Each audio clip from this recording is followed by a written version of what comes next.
Welcome back to another Monday Market Update. My name is Brad Lupkus with Frontier Bank Wealth Management and Trust. And here's what the markets did last week.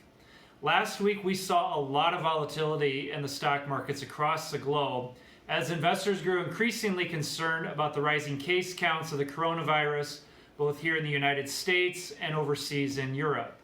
There is also concern about the lack of any progress on another stimulus package in Congress. And of course, there's a lot of emotions surrounding the election coming up tomorrow. All of this led to one of the worst weeks in the stock market this year, at least dating back to March of this year.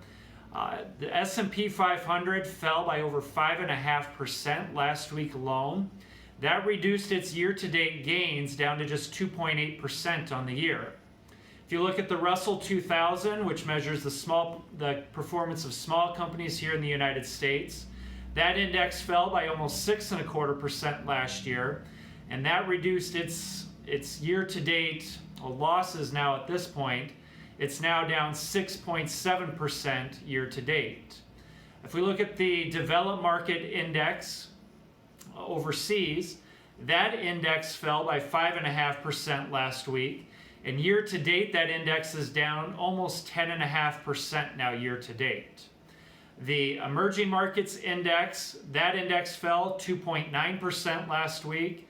And year-to-date, it's still up, but only a little bit by about 1.15%.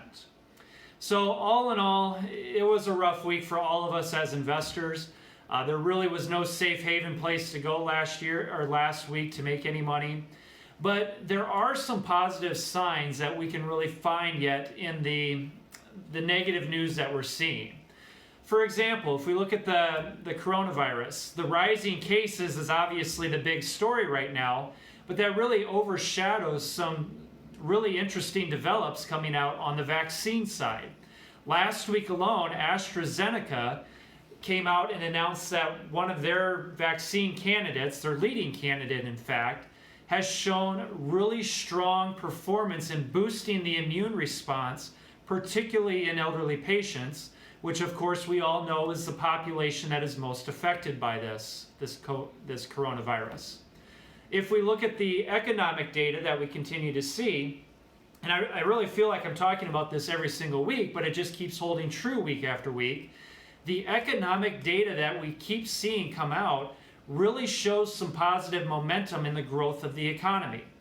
Last week, the third quarter GDP numbers were released, and GDP stands for Gross Domestic Product, which measures the monetary value of any goods and services that were produced in the United States in the third quarter. It's the top, or at least one of the top indicators of how an economy is doing.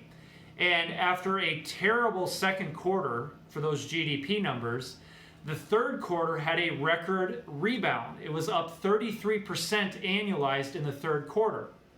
And so what this just continues to reinforce and continues to show us is that while we're not back to where we were yet pre-pandemic levels, we are moving in that direction and things are getting better with the economy. We still obviously have a long ways to go, but things do continue to improve.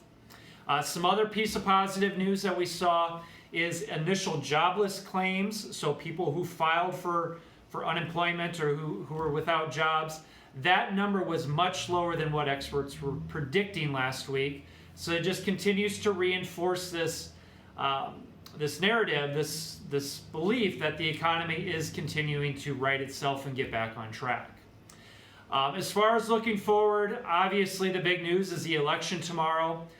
My simple piece of advice that I am telling my clients and what I would tell anybody watching this is try as hard as you can to keep your emotions out of your investment plan. Obviously politics, especially nowadays, can stir up emotions in all of us.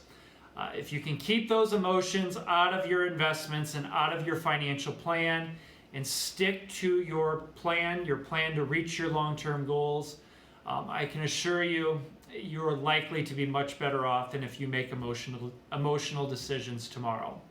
So thank you for watching this week. Again, if you have any questions or concerns, please leave them below, and we'll see you next week.